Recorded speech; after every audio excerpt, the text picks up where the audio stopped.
Welcome once again. My name is Mike Zimmerman. I'm the Director of Interpretation here at Andrew Jackson's Hermitage. Now, as you can see, we are outside now. To continue your tour, once you finish inside the mansion, no visit to the Hermitage would be complete without a tour of the garden. The garden is special in numerous ways to the Jackson family. First and foremost, it is definitely a beautiful spot. This was Rachel, the wife of the president, her favorite spot. She had a hand in designing it and was known to spend many of her hours out here with the flowers, shrubs, trees, vegetables, herbs, and spices, loving this place of tranquility and enjoyment. But further than that, it's special now today for the Hermitage because Andrew Jackson is one of the few presidents who's buried at his home. So if you come to visit the mansion, you should come out and pay your respects to the general himself. Now out here in the back corner of the garden is the tomb area. Now this place was selected not for the general, but actually for Rachel, the general's wife. You see, unfortunately, Rachel passes away in December of 1828, only weeks before he is supposed to leave for the White House. She does learn of her husband's victory for the White House, making him our 7th president, but unfortunately, she never gets to go. She will die on December 22nd in 1828 of congestive heart failure, basically the complications of a heart attack. Now for Jackson, he is going to be extremely broken and grief-stricken by this, and he will bury his wife on Christmas Eve, 2 days later, December 24th, and he will select her favorite spot of the entire Hermitage grounds, the garden, to be her final resting place. So he buries her here, and he'll also have her buried in the inaugural ball gown she was supposed to wear to the White House. So when Jackson leaves just a few weeks later for the White House, you could understand he is very grief-stricken, and he is definitely also quite angry. Now, why is he angry? He believes that it's his political enemies that had a hand in her downfall, of a decline of her health, leading ultimately to her death. So for Jackson, this becomes hallowed ground, a sacred space. So the tomb area here at first would not look like this. He had to leave for the White House, understandably, so he had a tulip poplar structure built above Rachel's grave. But a couple of years later, in 1831, when they were doing renovations on the house, the same architects who put the columns on the house, Jackson has built this structure. This tomb here is Greek Revival in its structure with its limestone, the Tennessee limestone columns, and a green copper roof over the top. Now, he will actually not only have that to beautify Rachel's grave, honor it, and cover it, but also leave a place for himself to join her when it's his time. Now, what's the most interesting when someone looks at the tomb today is the great juxtaposition between the two headstones. The general is closer to us as we look right now, and on the cover of it, it is nothing but simplicity. It only says General Andrew Jackson, birth year and death year. Quite simple for a man who led such a huge life. But across from him, his wife, the entire cover is taken up with his last epitaph of love for her. It talks about her beauty, her honor, her virtue, and in actuality, calls out those who slandered her in the 1828 election, basically saying that their slander could do nothing more than take her quicker to the arms of God. So for Andrew, it would be a very sacred space. He would spend about a half an hour every day, whenever he was in town and weather permitted, out here with his wife. Now, of course, Rachel being buried here first, then lends the garden to be a family space, and then will lead to the family cemetery. Now out here, you will actually have 4 generations of Jacksons all buried. And so the tallest obelisk in the back would be their adopted son, Andrew Jr. Now Jr. is going to share that obelisk with his wife, Sarah. And it is the tallest, almost very fitting, because they look forward over the generations of Jacksons that they have created.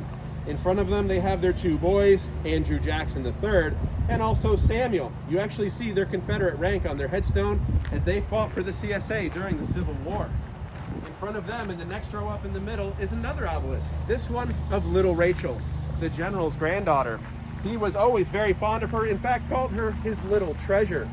Now you have husbands, wives, and children all the way to Andrew IV, buried here in this garden cemetery. But there are 2 non-family members in here as well.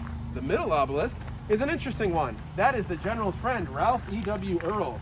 You see, he was a portrait and painter of the general, going with him to the White House, and in fact painting more portraits of the president than any president had done before. Jackson wanted the people to know what he looked like. Well, he was such a good friend of the general that in fact, when Junior, who's buried behind him, got married in 1831, well, Jackson couldn't make it. He was our president. So he sent Ralph in his place to stand in for him at his own son's wedding. quite a relationship between these two men. So in fact, in 1838, Jackson's finally in retirement. Ralph is here with him. Unfortunately, Ralph would die of a stroke right on the front driveway of the Hermitage, and so Jackson would have him buried here with the family because, well, he is just that, family. There is one other non-family member within the cemetery, and it is one that is by itself. On the far side of the tomb is a small singular grave. That is the grave of Alfred. Now, of course, Alfred is very special to this story because Alfred is the only enslaved person where we know where they are buried. For Alfred, he would live on these grounds longer than any person, white or black, and especially even longer than the Jackson family. Born roughly, and it depends on the research, in 1803, he would actually be born into slavery. His mother was Betty, the enslaved cook, and he would be living his entire life in enslavement underneath the Jacksons until emancipation, where he never still leaves the grounds. Alfred would remain on the grounds, him and his wife Gracie, where he eventually becomes a caretaker of the grounds and caretaker of the house, especially after it is sold to the state of Tennessee. The Jacksons then declare bankruptcy with Andrew Jr., and now the control of the Hermitage has gone to the state of Tennessee. Well, when eventually the Ladies Hermitage Association opens these grounds to be a museum in 1889, well, they approach Alfred and they ask him to be our very first tour guide. And I can't think of a better tour than given by somebody who had lived his entire life here, knowing the Jacksons as well as he did. You see, Alfred would give tours to the guests who would come by, and he would charge just a quarter. And they say that Alfred, quite the businessman, he would sell portraits of himself at the end of the tour as souvenirs for you to take home. And he also was quite the comedian. In fact, they say that, well, his tours, he charged only a quarter. And if you only gave him the quarter for the tour, he would give you what he called the short tour. This is the front door. This is the back door. Thank you for coming, as he starts to walk away. But if you gave him a tip, well, he would tell you all kinds of stories about the Jacksons. Quite the entrepreneur he was. Well, for Alfred, it's very genuine to our story because he continues the legacy of this amazing house in the fact that when he could no longer give tours, he decided to trade back some family heirlooms that he had purchased at an estate sale so many years ago. He would trade a hand mirror that he had purchased from the family for three things. One, to live the rest of his life in his cabin, undisturbed.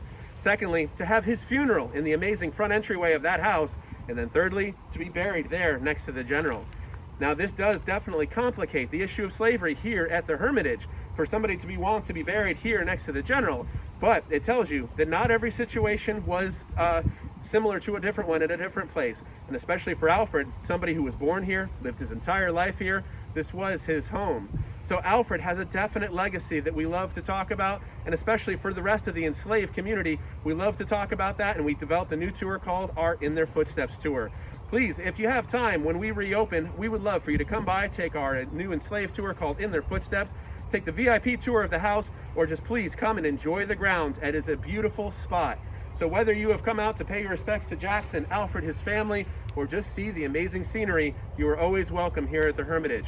So for more information, if you want to check out our current updates, when we're going to reopen, or what the different tours are, please go to thehermitage.com. Thanks for joining us today.